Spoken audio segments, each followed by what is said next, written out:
Today's episode is brought to you by Angie. Angie has made it easier than ever to connect with skilled professionals to get all your jobs and projects done well. Let me tell you, there's the version of it where you try to do something at home, and then there's a version of it where you have someone help you, you watch them do it the right way, and you go, thank God I didn't try to do that myself. I have fully done things around the home that I think look good, and then a bang in the night, and I wake up to a shelf collapsing, a painting falling off the wall. I've seen it all go south. I own a home, and I can tell you, I know how much work it can take. Whether it's everyday maintenance and repairs or making dream projects a reality, it can be hard just to know where to start. But now all you need to do is Angie that and find a skilled local pro who will deliver the quality and expertise you need. Whatever your home project, big or small, indoor or outdoor, you can Angie that and connect with skilled professionals to get the project done well. Right now, one of my wish lists is I want a bike for my condo in Milwaukee, and I would love to rig it up on a pulley in the ceiling because I have one of those like lofted ceilings, but I'm so scared to try that on my own. Angie has 20 years of home experience, and they've combined it with new tools to simplify the whole process. Bring them your project online or with the Angie app. Answer a few questions and Angie can handle the rest from start to finish, or help you compare quotes from multiple pros and connect instantly, which means you can take care of any home project in just a few taps.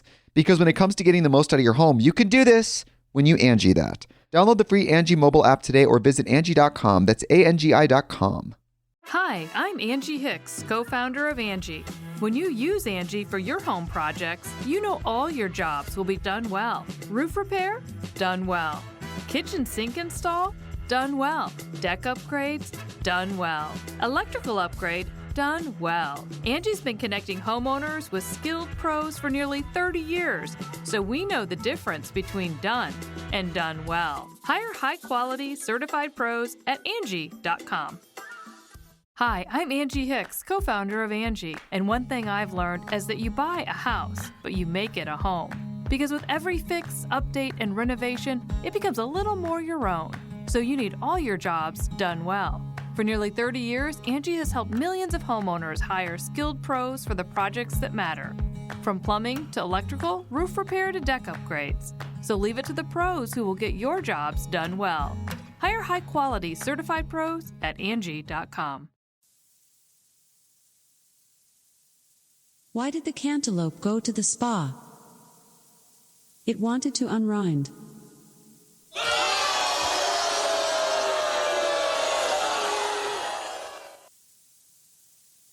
Why did the astrologer cross the road?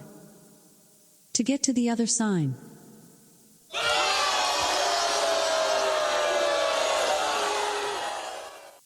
What do you get when you cross a broken ice cream truck with impressionist art? Van Gogh.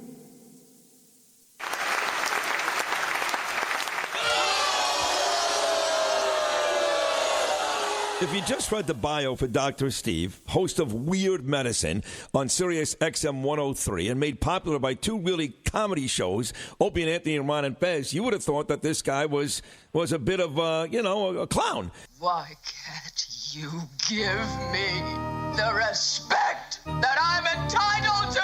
I've got diphtheria crushing my esophagus. I've got Ebola virus dripping from my nose. I've got the leprosy of the heart valve, exacerbating my incredible woes.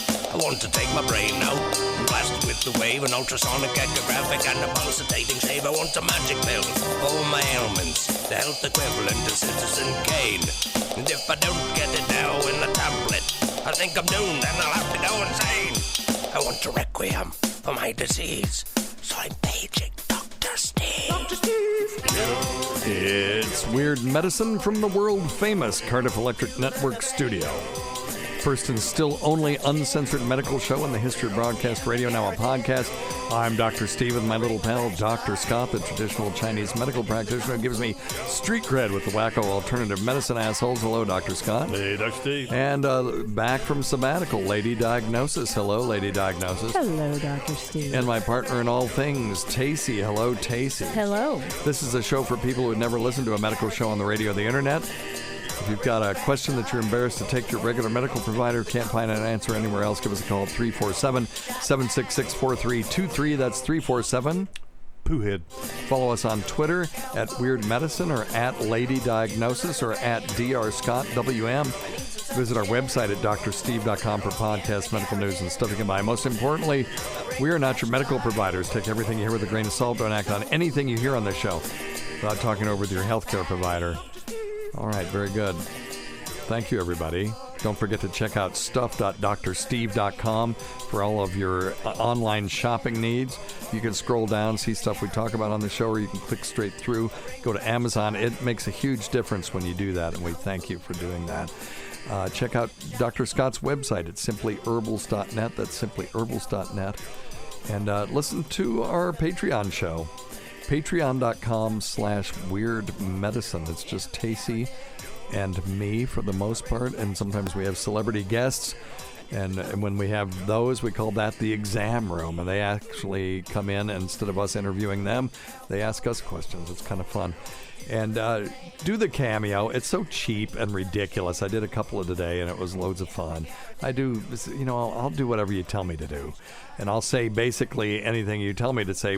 Come on, within reason. But cameo.com/weirdmedicine.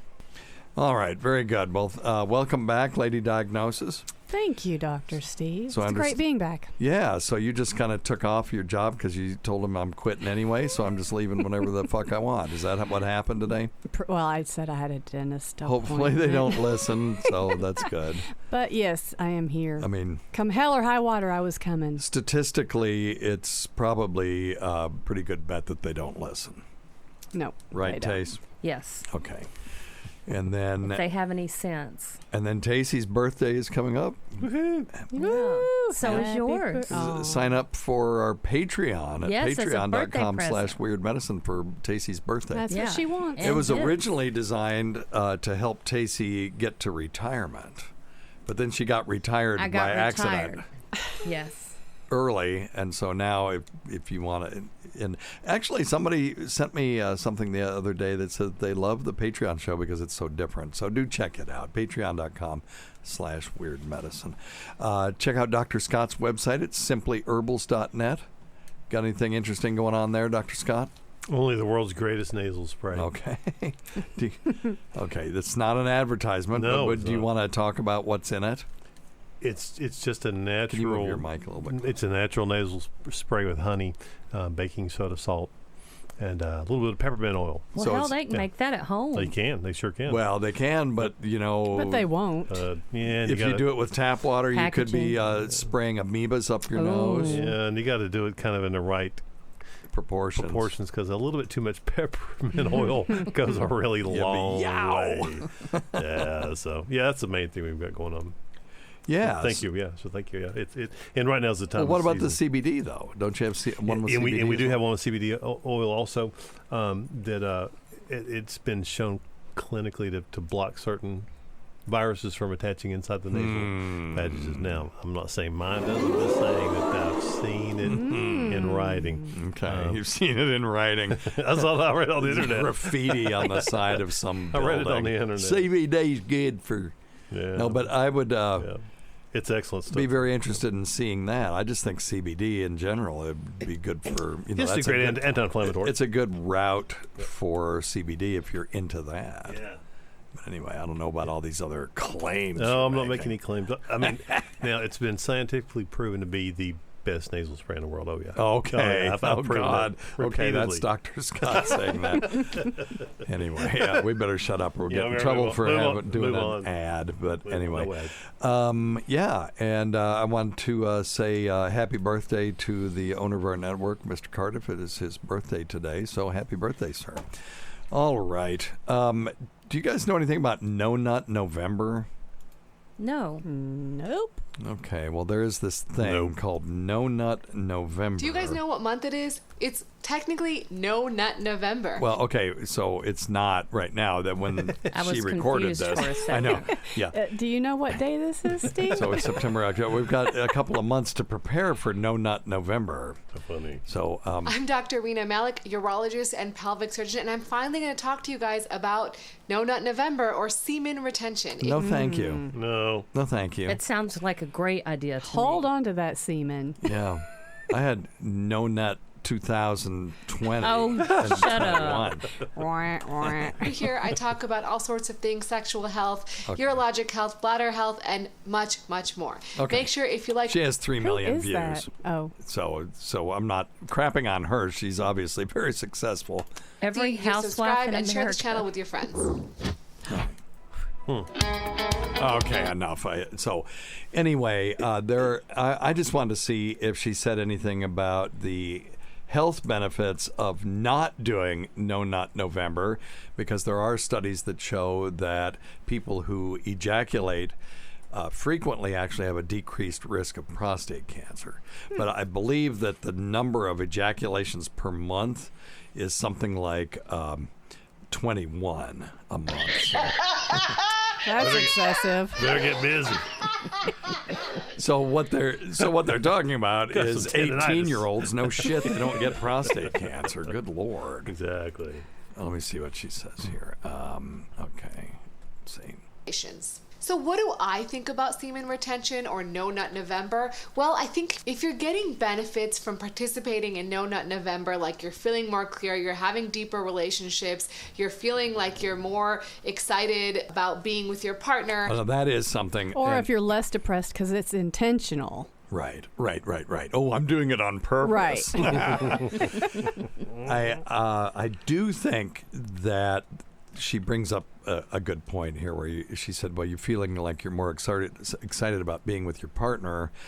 I have people that will call me or write to me saying I'm no longer as attracted, I have difficulty performing with my spouse or my longtime girlfriend or boyfriend or whatever, but I don't have any trouble masturbating. And it's like, well, then stop masturbating, because if you want to be excited about doing it with your partner, you got to quit beating off in between, because nobody knows how to manipulate, and this is for guys, nobody know, and it's true for women too, nobody knows how to manipulate your junk like you do.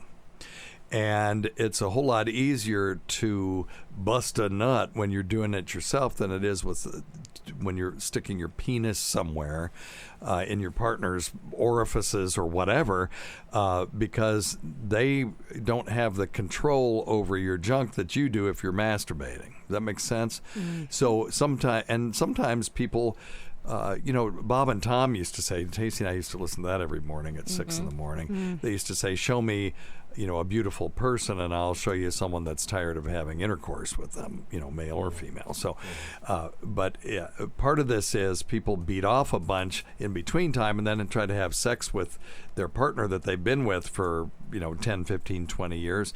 It's more difficult. And the older you get, the more difficult it is. So stop beating off and save it for your partner. And then the next thing you know, you'll realize that you're still hot for them. It's just that you're not beating off is too easy, So, anyway. Well, there you go. That's all. So, Bust a Nut November is what I would like to do. But anyway, all right. That was all I wanted to talk about on that. Do you guys? We were going to do stories. We were going to try something new, and I don't have a theme song for this. But you guys were each going to bring a gross medical story, and I will be perfectly honest. I'm ripping this off from Shitty Song of the Week, where they do this, and also the Creep Off podcast. I didn't want to say anything, but no, I'm ripping it off from them.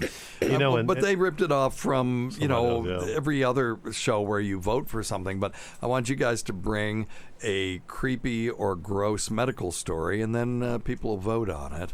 And if we have a winner, maybe we'll do something.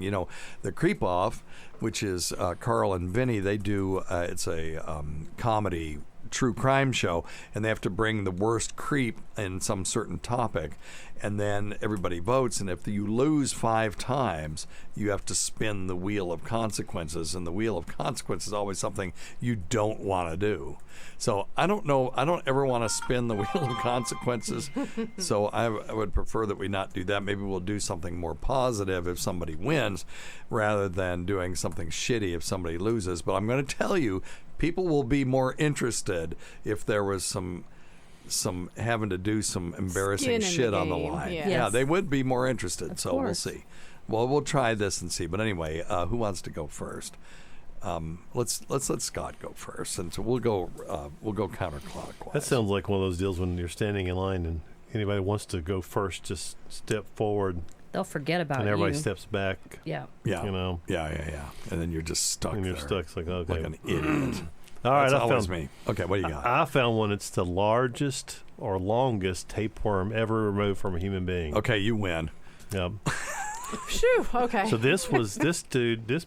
By the way, Google image that Yeah, if this you dude- want to really be grossed out. This dude, living in India, God bless him. He started having. It's hilarious. He started having. Jesus, this poor guy. No, I'm not laughing at him. I'm just the poor guy. He starts having. Man, he has for years you and are years. one pathetic loser. Okay. He for years and years is having abdominal pain. Yeah. and they're having trouble really identifying where the abdominal pain is coming. Probably from. having difficulty gaining weight. Well, too. then he starts losing more and more weight, and he becomes anemic. Okay. And so now they're starting to really get interested. So they pull this out of his stomach. They pulled it out of his stomach or Yep. out of his colon? The entire thing, colon, really? stomach, everything. Just kept going. 82 feet long. Oh, What my the God. fuck? 82 feet long. Yeah, you my might God. win. They're That's pretty way better thin, than me. That's Wow. disgusting. That's impressive. Wow. That's a hell of a worm. Wow. Yep. 82 feet. Yep. Y'all can Okay, y'all you can take win. your shit home. I'm the All winner. right. Yeah. What do I have So to do? tapeworms. Winner. Tapeworms have a really weird life cycle. Obviously, they are parasitic. We call them cestodes, and they're found in the intestinal tracts of their final host. So that's called the definitive host if you're a biology major. And each adult tapeworm has a head. It isn't even a head. They have to have a different word for it. It's called a scolex, and it looks just like what you would think the word scolex would look like. And that attaches the tapeworm to the intestinal wall, and then it's got a neck, and then it's got all these segments that develop from the neck regions, and you can shit those out too. And as these new segments are formed at the neck, the older segments are pushed back, so it just keeps going. And they're hermaphroditic. Each segment has two sets of male and female reproductive organs. And they'll fill the segment with fertile eggs as the segment is pushed back from the neck.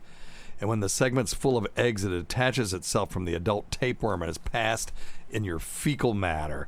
And then if some poor bastard ingests your tapeworm eggs, they hatch, and then they migrate out of the intestine into various tissues of the body, and that can cause cysticercosis, and that's nasty as well. So, the tapeworms are just disgusting, and like I said, Google image this tapeworm, and you'll be horrified that this could live inside of you and you not know it. Okay, so that's a good one. I'm going to say, Scott, and will you keep track of these too? Because I got to put it up on our Reddit, and we'll put a poll on there.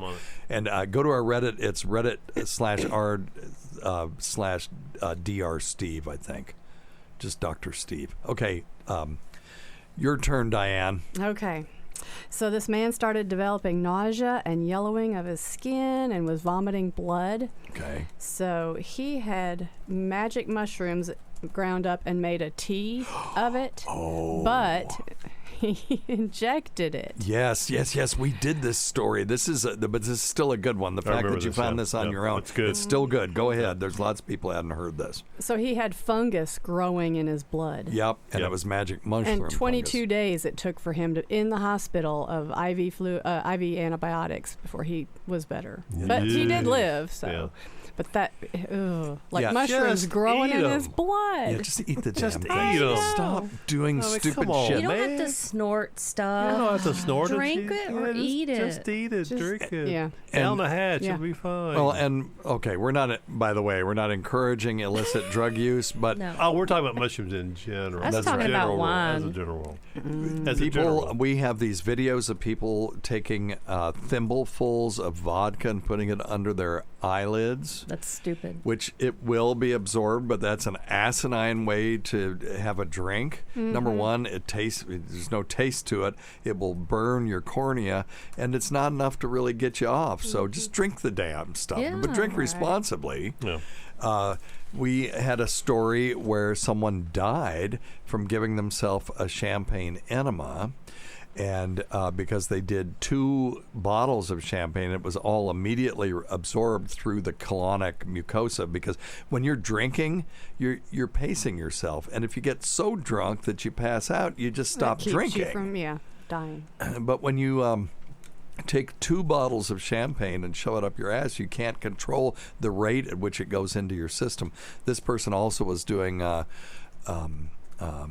what was it? Autoerotic asphyxiation. That didn't help any either. So they found them with acute alcohol intoxication, and they had passed out while they were doing autoerotic asphyxiation, and so there was that. Now, the other gross enema thing, and I'm not going to put this up as a contender, but when I was a medical examiner, I got this magazine called the National Association of Medical Examiners, it was named, and they had this journal that was just full of one gross death after another. I mean, it was just unbelievable. They loved it, just page after page, pictures of people who'd gotten run over by a 18-wheeler and just stuff like that. And there was this one story that stuck with me, that this person gave themselves a concrete enema. Now, why you would do that, I do not know, but they gave themselves a concrete enema. What people don't realize that don't work with concrete all the time is the reaction that causes concrete to crystallize is what we call exothermic, which means it generates heat. Lots of heat. So this person basically cooked themselves from the inside, and they died. So don't do stupid stuff like that. If you're going to use concrete, make a sidewalk out of it. If you're going to eat mushrooms, you should eat them. Don't inject them, and that's any kind of mushroom. Right. Not just magic mushrooms. And if you're going to drink alcohol responsibly, drink it. Don't shove it up your ass or put it in your vagina or under your eyelids or any of that. Just drink it. God. Yeah, this guy had organ failure. Yes, because he had. Oh my God. What happened was, the mushroom is just the sexual organ of the fungus. The fungus can be the largest living creatures in the world are fungi, because they can span acres and acres and acres of land. And the mushroom is just the sexual organ. So the thing that he injected actually had spores in it, and then the hyphae forms, which are the growing sort of, just Google image hyphae and you'll see that look like networks of things. Got lots of little arms and stuff like that, and they're not arms, but it looks like it, tendrils. And that's what was growing in this person's bloodstream. Right. And it doesn't make the hallucinogen, only the mushroom, the sexual organ, does that. And so these things it's just a fungus trying to grow, and it's growing in your bloodstream, feeding off the proteins and the carbohydrates in your blood, and that's always a bad thing. Terrible idea. And so you have to take often some really horrible, mycofungin is a drug, amphotericin is a drug. All of these are geared at getting rid of these single-celled organisms that are more advanced than bacteria, so it's harder to kill them, and they're much closer to our types of cells. So what ends up happening is those drugs make you very sick, on top of you already being very sick. So that was a good one, Diane. Good one, Diane. Very good. Right. Thank you. Very, very good. What you got? Yeah, we'll give you one of these. All right, Tacie, what you got? Okay, first I just want to say that I really appreciated the homework assignment at 10 a.m. this morning. Okay, what time is it now? 4:30? Yeah, I had a lot 6 hours to do ago. today. She had a big day. What? Oh, really? What'd you do? I took a nap.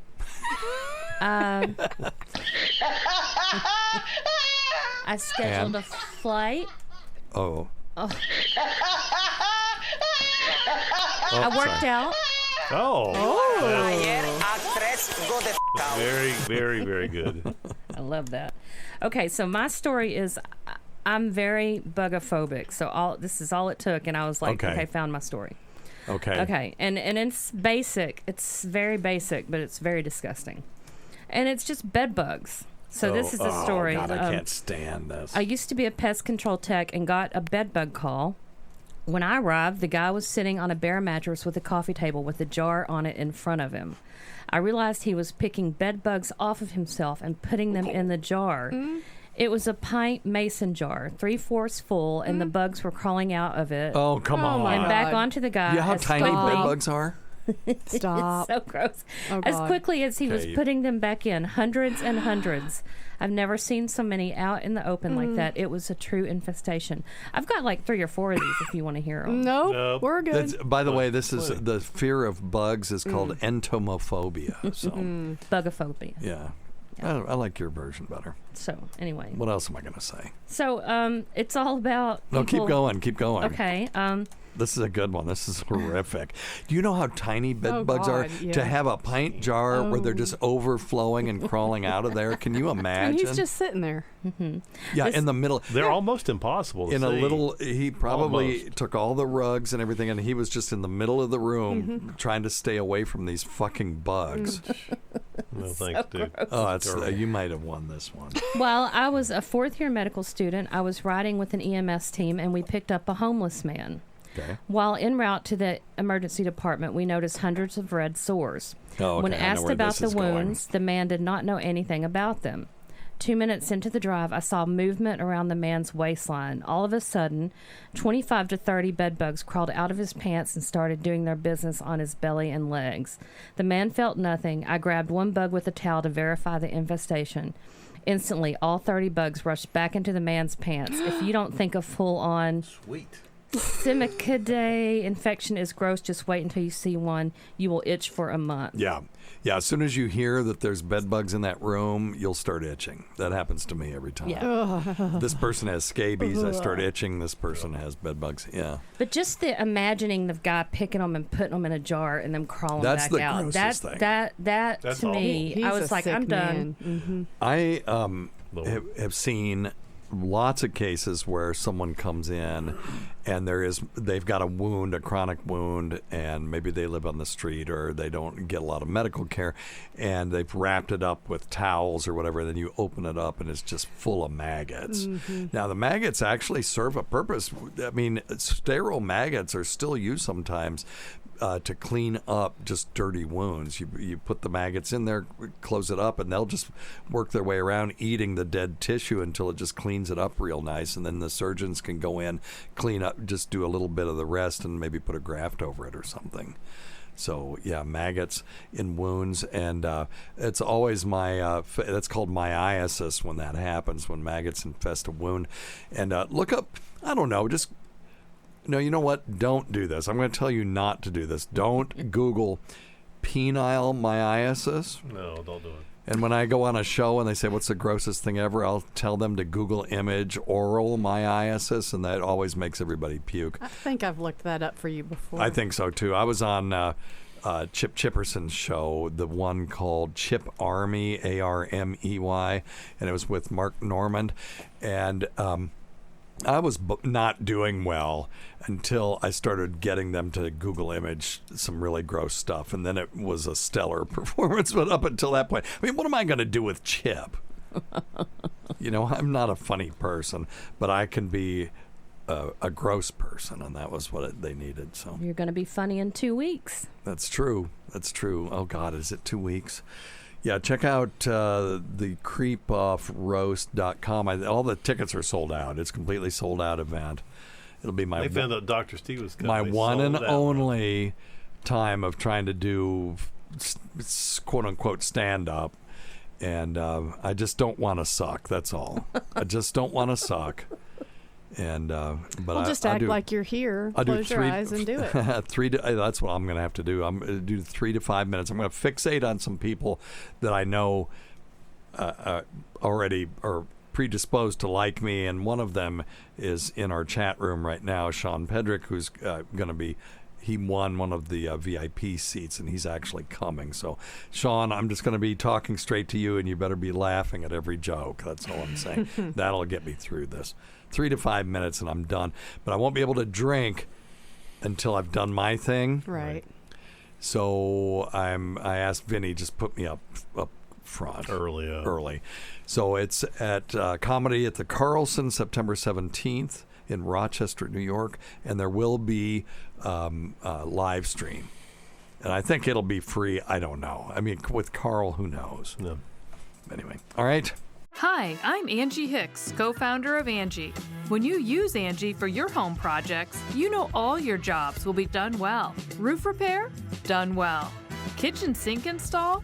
Done well. Deck upgrades? Done well. Electrical upgrade? Done well. Angie's been connecting homeowners with skilled pros for nearly 30 years, so we know the difference between done and done well. Hire high-quality, certified pros at Angie.com. Hi, I'm Angie Hicks, co-founder of Angie, and one thing I've learned is that you buy a house, but you make it a home. Because with every fix, update, and renovation, it becomes a little more your own. So you need all your jobs done well. For nearly 30 years, Angie has helped millions of homeowners hire skilled pros for the projects that matter. From plumbing to electrical, roof repair to deck upgrades. So leave it to the pros who will get your jobs done well. Hire high-quality certified pros at Angie.com. You can live out your MasterChef dreams when you find a professional on Angie to tackle your dream kitchen remodel. Connect with skilled professionals to get all your home projects done well. Inside to outside, repairs to renovations. Get started on the Angie app or visit Angie.com today. You can do this when you Angie that. Today's episode is brought to you by Angie. Angie has made it easier than ever to connect with skilled professionals to get all your jobs and projects done well. Let me tell you, there's the version of it where you try to do something at home, and then there's a version of it where you have someone help you, you watch them do it the right way, and you go, thank God I didn't try to do that myself. I have fully done things around the home that I think look good, and then a bang in the night, and I wake up to a shelf collapsing, a painting falling off the wall. I've seen it all go south. I own a home, and I can tell you, I know how much work it can take. Whether it's everyday maintenance and repairs or making dream projects a reality, it can be hard just to know where to start. But now all you need to do is Angie that and find a skilled local pro who will deliver the quality and expertise you need. Whatever your home project, big or small, indoor or outdoor, you can Angie that and connect with skilled professionals to get the project done well. Right now, one of my wish lists is I want a bike for my condo in Milwaukee, and I would love to rig it up on a pulley in the ceiling because I have one of those lofted ceilings, but I'm so scared to try that on my own. Angie has 20 years of home experience, and they've combined it with new tools to simplify the whole process. Bring them your project online or with the Angie app. Answer a few questions and Angie can handle the rest from start to finish, or help you compare quotes from multiple pros and connect instantly, which means you can take care of any home project in just a few taps. Because when it comes to getting the most out of your home, you can do this when you Angie that. Download the free Angie mobile app today or visit Angie.com. That's ANGI.com. This episode is brought to you by Coffee Mate. Coffee Mate is the world's biggest coffee lover because we love all the ways you enjoy. Wait. Coffee Mate can't love coffee more than me. I'm a foodie. I went to Kyoto just for a nitro matcha latte. What? Oh, I have to finish the ad. Coffee Mate, for the love of coffee. Hey, you want one from the chat room? Yes, of course. So Talk Like a Hicks, to you's got a good one. Okay. So I guess they were working in the clinic, and a gal was having some... A gal? Young... 2022. Young lady, chick. We're assuming abroad. A dame, a female, a gash. A female... Had that's not me. I'm making fun of him. Okay, go ahead. Had what I would assume some pretty significant vaginal pain, and they started evaluating her and found some tampons that had been up there for a while. I've seen that a bunch of times. Pulled 4 of them out of there. That's more than I've ever pulled. That's gonna smell good. So they'd been there for over 6 weeks. It smelled so bad. 6 weeks. Yep. she thought her body had absorbed them. Oh, yeah. So she just kept cranking in. Oh, my God. No, this is not unheard of. Anyone that ever does primary care and does women's health, or anyone that does women's health, will have seen this at least a couple of times in their career. And usually what happens is the person is having intercourse on their period. They push the tampon up to allow room for, their partner's whatever, and then they forget to take it back out again, or they can't grab it, and they just go, to hell with it. Mm-hmm. Mm-hmm. And what happens is there are good bacteria in the vagina, but too much of a good thing is not, is a bad thing. Sure. And what the bacteria just will grow and grow, and it forms kind of a slime layer on there. God. And it's gray, and it stinks to high heaven. And if you get it out of there, the vagina is very good at just cleaning itself out, and within a couple of days, the odor's gone, and it's back to business as usual. What I'll have some of those people do, though, is replenish the good bacteria, which is lactobacillus, with plain yogurt. Just a douche of plain yogurt. If you use a douche, you put a tablespoon in 8 ounces of warm water. That's good, and then you can just douche with that. Or you can use an applicator, like a Miselex or Monostat applicator. Oh, okay. And for vaginal cream, right? And you just suck up the yogurt in that and put it there. But don't be stupid and use yogurt with the fruit on the bottom. You just want plain yogurt, and it's got to be cultured too. It needs to be a live, active culture, or you're just putting milk products in your vagina. Oh, come on. Yeah, well, I'm just saying. Let's make a milkshake. Ooh, sour cream. Yeah, creme fraiche. All right, delightful. All right, anything else you got there? No, sir. I believe that'll do it. Okay, but we do have a number one thing. Don't take advice from some asshole on the radio. What did you say? You had something? Yeah, we do have a medical question here in a minute. Okay, sure. Yeah, go. Yep. From the waiting room. From the waiting room. So what the waiting room is, for those who are not listening live, is we do this around 3:30, 4 o'clock.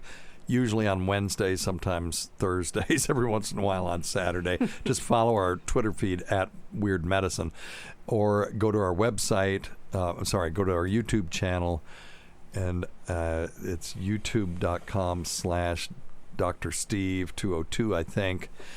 But just Google YouTube, search Weird Medicine, and just sign up for notifications, and then you'll be notified. And we just kind of hang out. We don't push this. This is not a video show. We don't, people that do YouTube shows, they get hundreds of thousands of views. We'll be lucky to get 100 or 200 for something. We're not pushing that. We get thousands of listens. Well, I'm old school. This is a radio show. But this was kind of a fun thing that was proposed to us by Matt Kleinschmidt from The Laugh Button.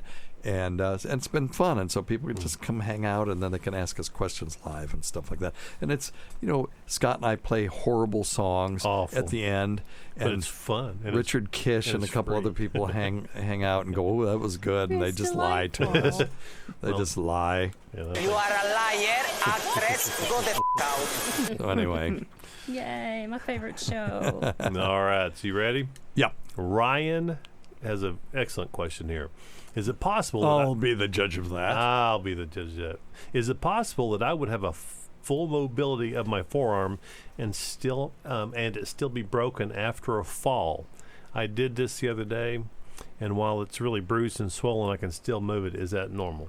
So it sounds like you can take this. I mean, define broken. Yeah, that's the thing. That's where Scott's going. That's exactly what I was going to say. Yeah, you certainly can break it, and you can have because there's 100 different types of fractures that you have. Now, certainly, if it's a compound fracture, so the bone breaks in half and sticks through the skin, then that would be unlikely. Yeah, that's going to be probably unlikely that you're still. You'd have some range of motion, but it wouldn't be good. Yeah, the problem is it would be a dangling range of motion. Right. Dangler.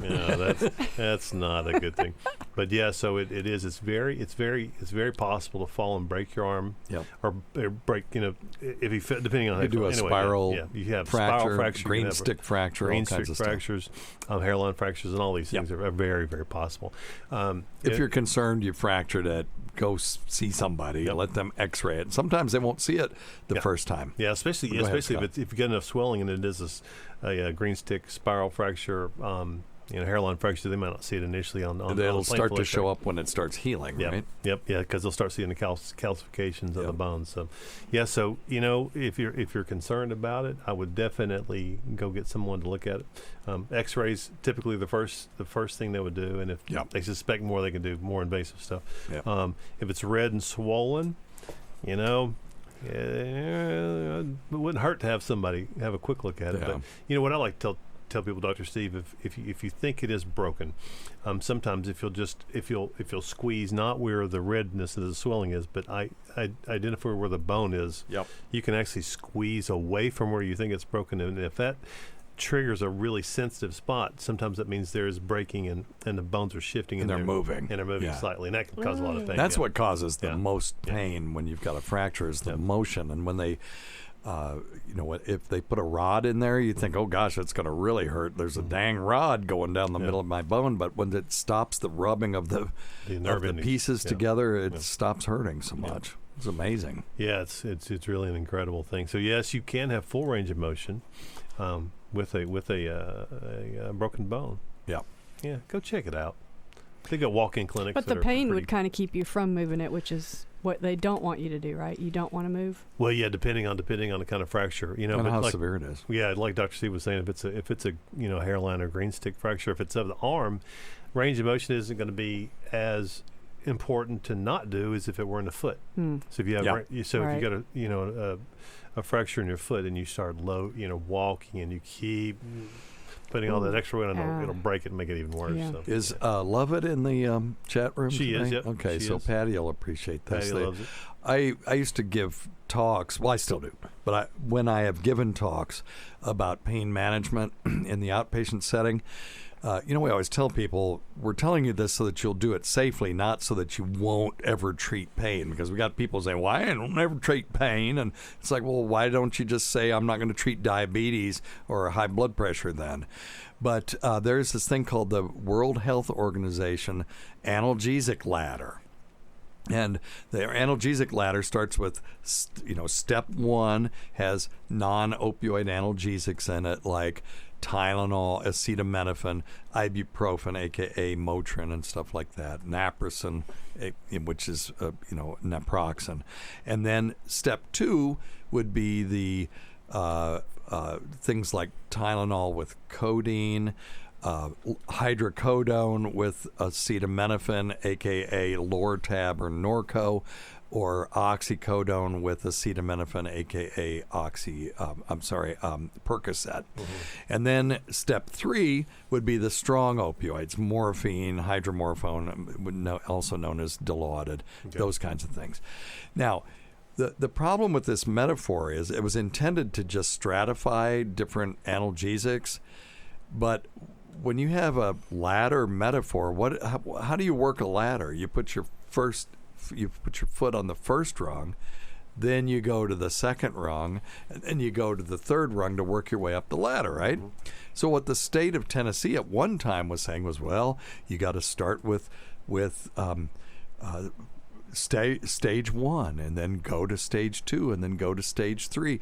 And I was like, you know what? If I'm in your emergency room and I've got a bone sticking out of my leg, and you come at me and say, well, we're going to start with stage 1, and if that does, I'm going to sue you. So go straight to step 3. It's totally fine.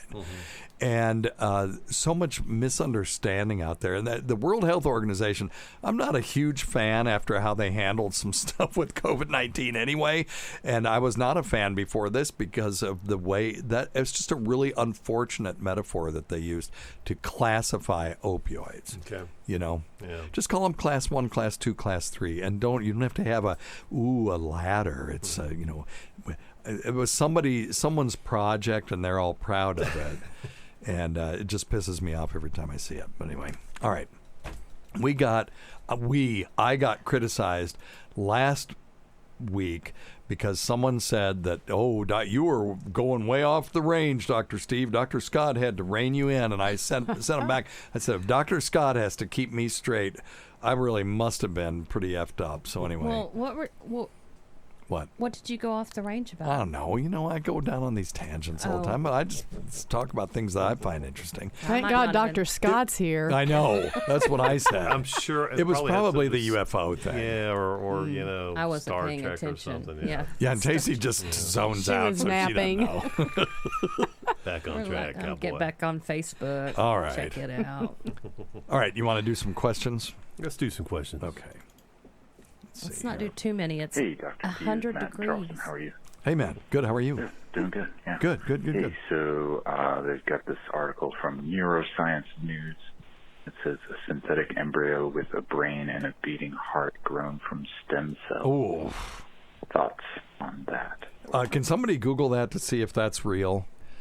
So look for embryo grown from stem cells. So what I think about this is everyone should go read Aldous Huxley's Brave New World, because that's exactly what that was about, where they were growing. They had basically gotten rid of sexual reproduction between humans, and they were growing people in test tubes for different things. Like if you were going in space, they grew them in the embryos in jars that were like rotating around and stuff like that, and they could do different things to make people more suited to the role that they had decided they would have after they were born. Before they were born, while they were in this jar, they'd say, okay, we need a bunch of laborers, so let's go ahead and we'll give them big muscles, and we need a bunch of intellectuals, we'll give them big brains and stuff like that. These people are going to have to go to space. What did you find, Tace? Researchers from the University of Cambridge have created model embryos from mouse stem cells that form a brain, a beating heart, and the foundations of all the other organs to the body. Okay. So what they're doing is they're doing stem cell research, saying, hey, we could do this. We could grow some things from this, but they're killing those embryos before they get too far. But there's going to be some dang nut, Island of Dr. Moreau type that's going to just go ahead and take it all the way to its logical conclusion and make a human out of that, or a pig, or something that there was no sperm, no egg, no nothing, just a stem cell. And that will be very interesting ethically, because we won't be able to stop it.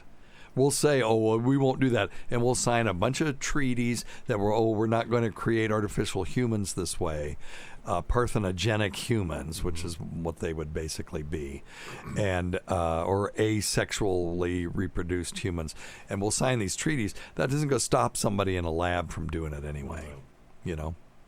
So, once they figure out how to do it, the cat's out of the bag. So. We'll talk about the ethics of it if we get a little bit closer to this. All right.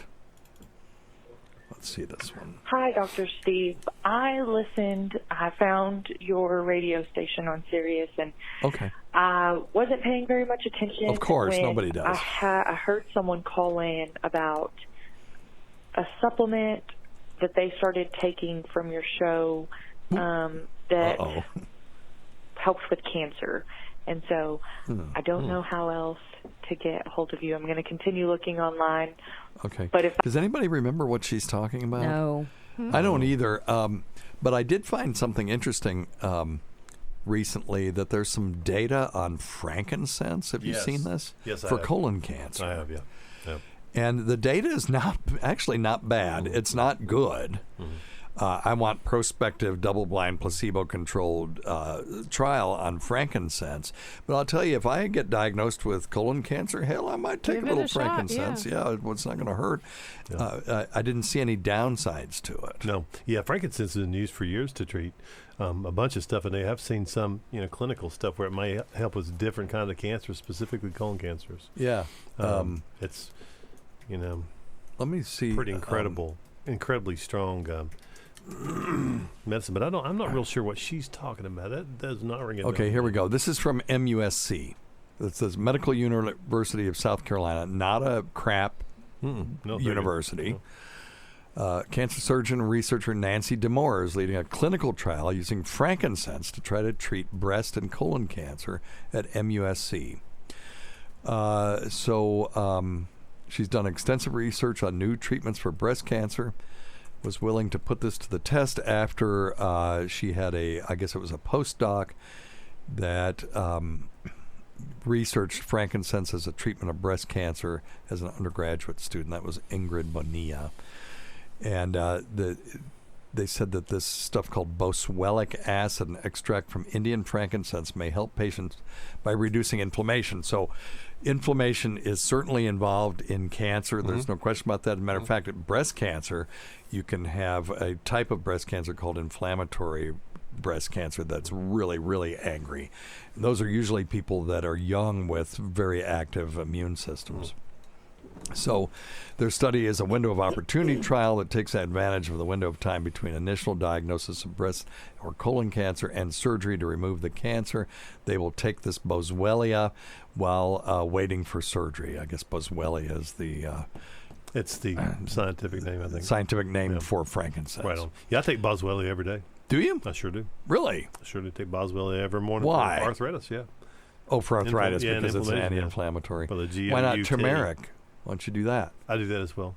Huh. Hey, I'll do anything. Well, they to say not here have frankincense you know would what? not be the only plant-based treatment for illness. No shit. About everything we have, it was originally plant-based. Yeah. Opioids, digoxin. Mushrooms. Yeah, that's right. Yeah. So anyway, yeah, okay. So I'll be interested in finding that, seeing the research on that. We could go to clinicaltrials.org and see if there's any already published research. I know that there is some, and you could go and just to remind everybody, you can search the whole of the medical literature. It's totally free by going to pubmed.gov. It's PUBMED. .gov, and people go, oh, I ain't going to no government website. No, it's just the National Library of Science. It's where all the research is. The government isn't.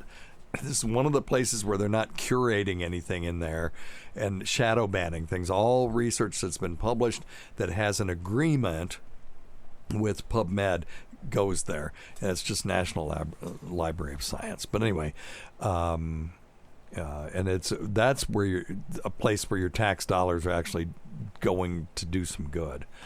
And but you can research this stuff. You could put in frankincense colon cancer and see if you could find a double-blind placebo-controlled study there.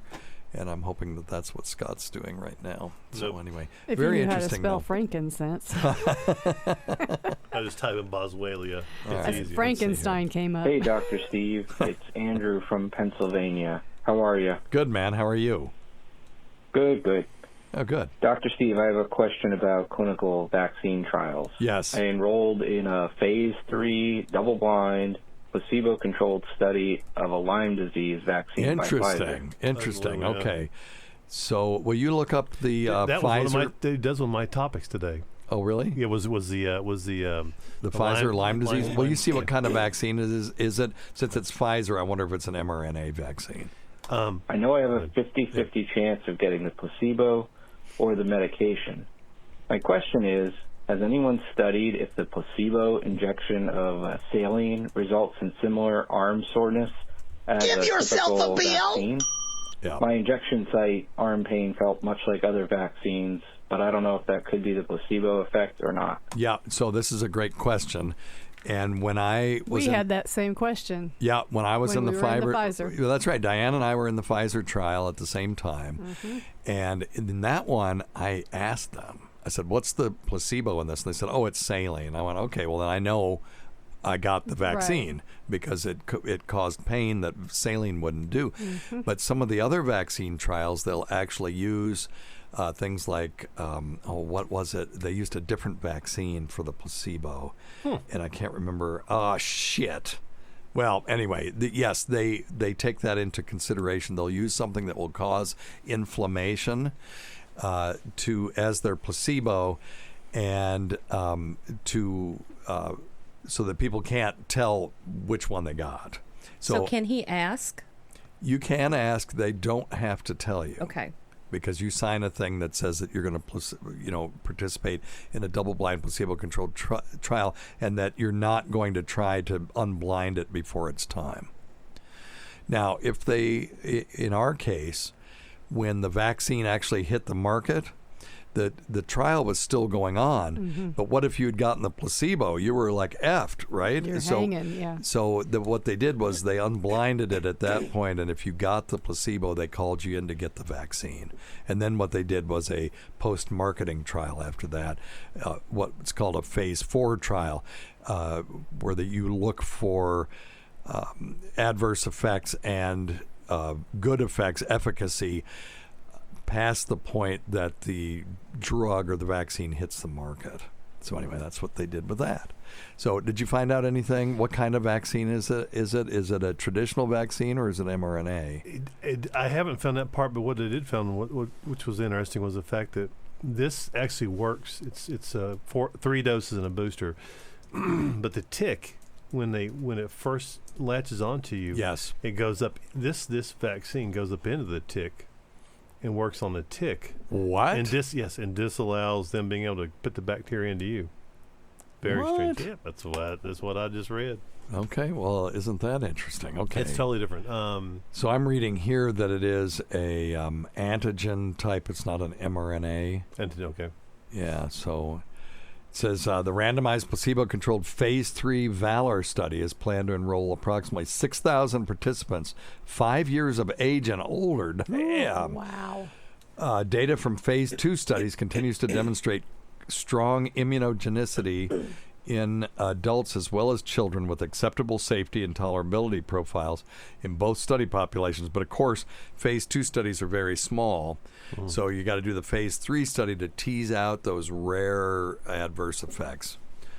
So that's very interesting. All right, good. Oh, I would love to take a damn Lyme disease vaccine. God. It's in all 50 states now, or at least the 48 that I'm aware of. Did you know that they had a Lyme disease vaccine back in years ago and discontinued in 2002? Really? Why? What happened? It was 80%. It reduced infections by 80%. But the complaints of arthritis and other adverse effects is why they had to stop it. Yeah. It was called Lymerix. Yeah. Lymerix. Oh, Lymerix. really? Did you? I'd never seen it before. That's what I found. There are 476,000 people in the United States and 130,000 people in Europe get Lyme disease every year. We see it every day. We see some of the Lymes. Or what's a symptom of Lyme disease? Fever. Go ahead. Well, no, I was going to say. Go ahead, genius. The chronic part is aches and pains and fatigue. I mean, terrible. Systemic muscle aches, bony aches, arthritis type pains. When it starts, there's an expanding lacy. I've seen this dozens of times when I was in Vermont. Expanding red rash that gets bigger and bigger and bigger, and then it just fades away. It's called erythema migrans. And then they get fatigue, fever, headache, stiff neck, joint pains, muscle pains, and then people don't, if they miss the rash, they completely miss it. And then it goes away. And I was going to say, it sounds like every other illness. Right, that's right. And so people just don't treat it if they don't notice the tick or they don't notice the rash. And if you don't treat it, what happens is it goes into this latent phase and then it comes back and it causes arthritis, carditis, it can, in other words, inflammation of the heart, and neuritis, inflammation of the nervous system. And so that's why we really would like to have a vaccine to prevent that phase 3 Lyme disease. Now, what other disease do we know causes a skin syndrome that then goes away and then comes back and kicks your ass later? Anybody know? Anybody in the waiting room know? We've got too much of a delay. Yeah, I'm sorry. Yeah, syphilis. So syphilis starts as a chancre, which is a skin lesion that divides and divides and divides. It's painless, and then it goes away, and you go, "Oh, I guess I'm okay," and then it comes back as stage 3 syphilis, which can invade the brain and nervous system, stuff like that, called tabes dorsalis, and it can cause psychosis and all kinds of bad problems, and it's often fatal. So you don't want to miss that one either. Right. And we don't see a lot of syphilis these days, but it's easy to treat if you catch it in the primary phase. Same with Lyme disease. Yeah. And the two bacteria are related. They're both spiral sort of bacteria. So, all right. Before we go, you got another question, Scott? Yeah, Mark Fletcher's got a great question. Okay. Hello, Mark. Hello, Mark. Hope you're having a great day. Hey, so I had an endoscopy last week, diagnosed with gastritis. Yes. Apparently stress-induced. Yes. How does stress cause gastritis? Oh, isn't that something? That's a good question. So you can't separate the mind from the body. Exactly. And when you are under stress, you produce stress hormones. And these stress hormones can increase the amount of acid that is produced in the stomach. Tacie, you've got some information on this, right? Nope. No? Okay. Scott, you have some information. I have lots of information. Yeah, talk about it. Where to begin?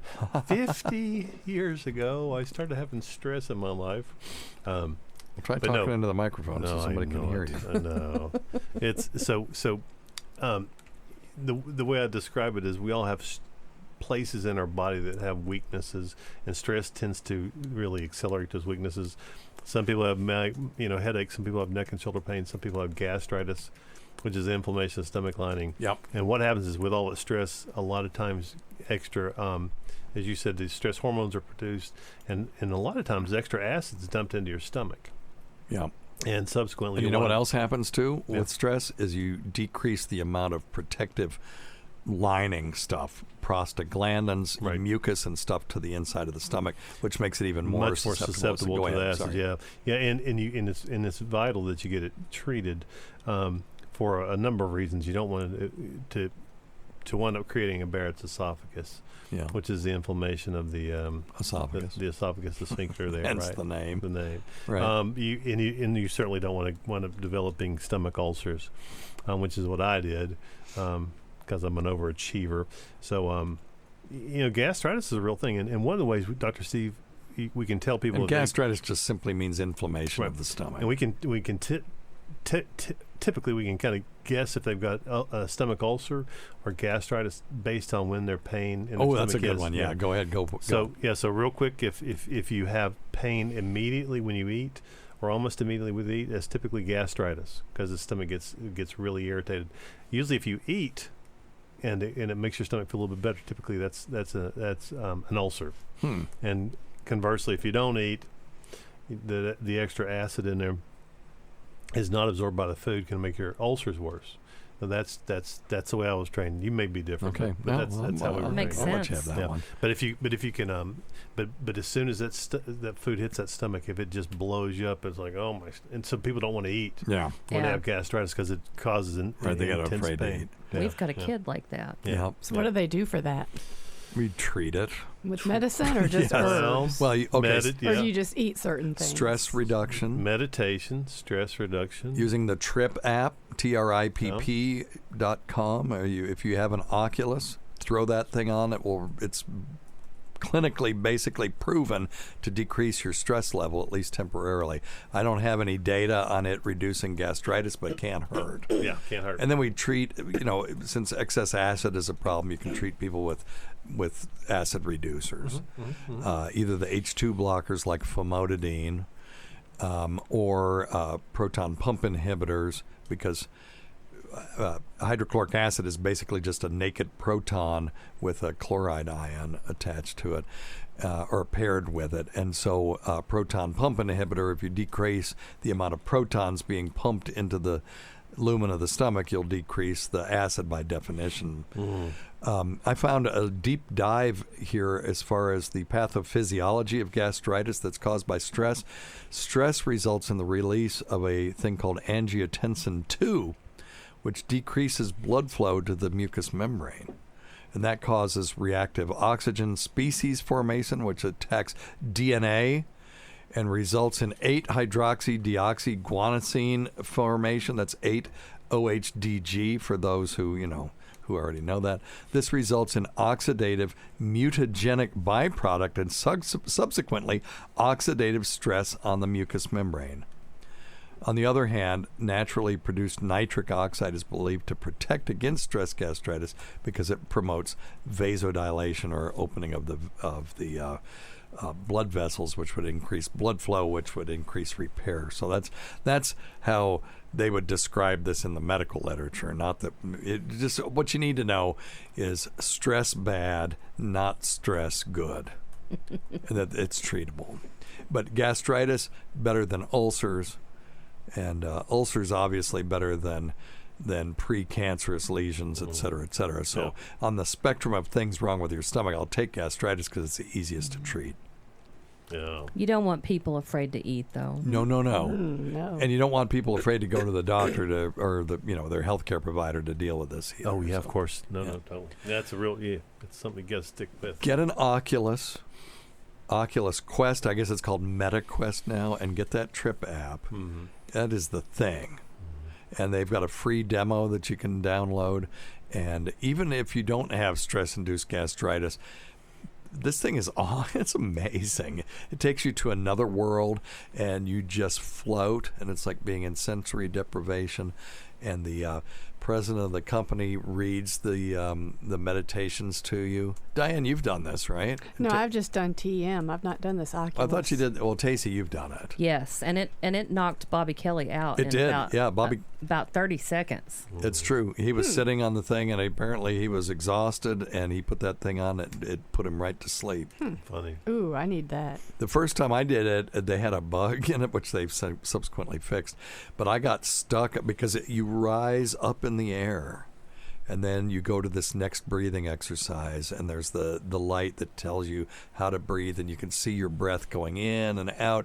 Breathing in is blue, beautiful sparkles, and breathing out are these sort of red, rusty sparkles, and you can see it coming out of you. It's amazing.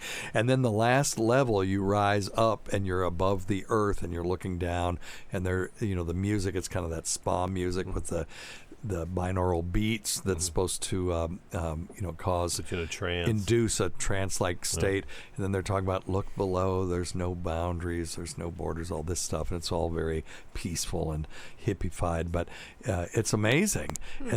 But when I did it the first time, I got stuck. This is how I ended up working with them because I got stuck between the second layer and the third, and I thought that was what it was supposed to be. I was there for like 30 minutes, and I fell asleep, and I was just sort of looking at this weird horizon with the music going and all this stuff, and that's cool.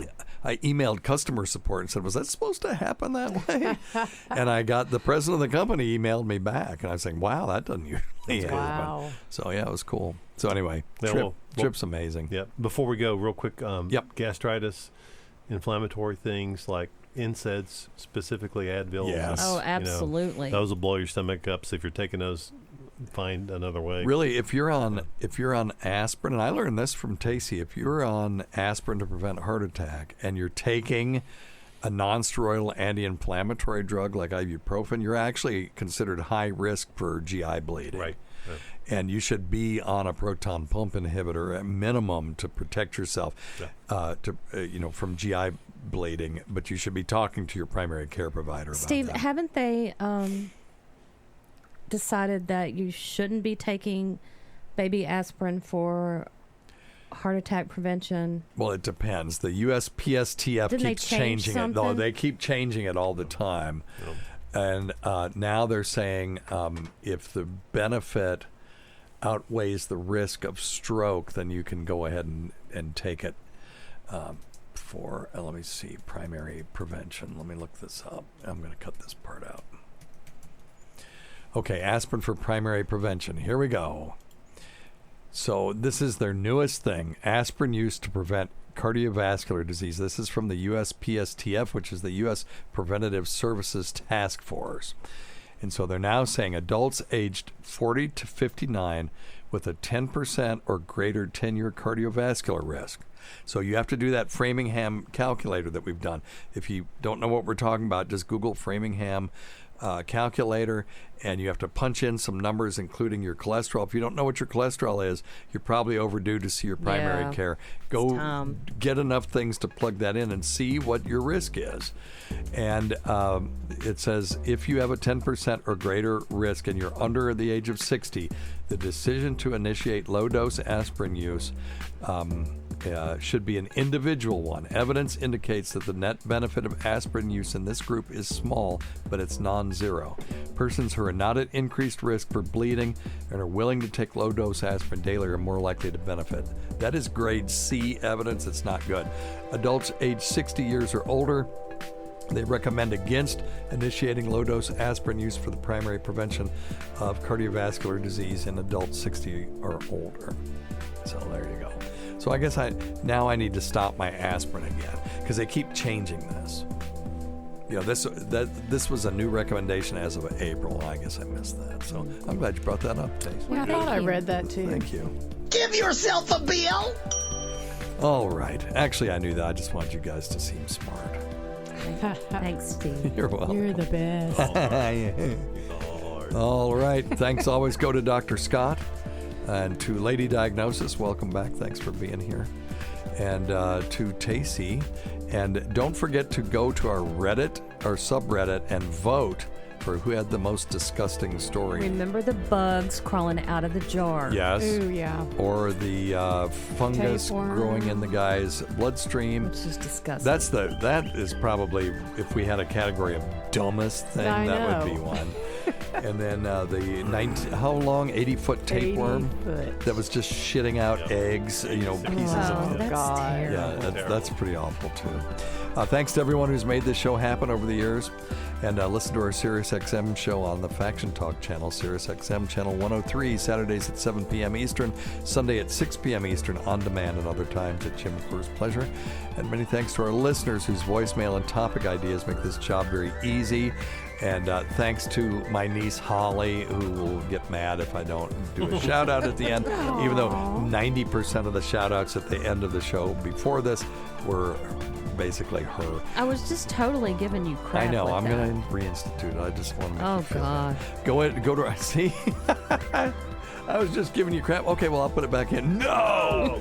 Go to our website at drsteve.com for schedules, podcasts, other crap. Until next time, check your stupid nuts for lumps. Quit smoking, get off your asses, get some exercise. We'll see you in 1 week for the next edition of Weird Medicine. Thanks, everybody. You can say...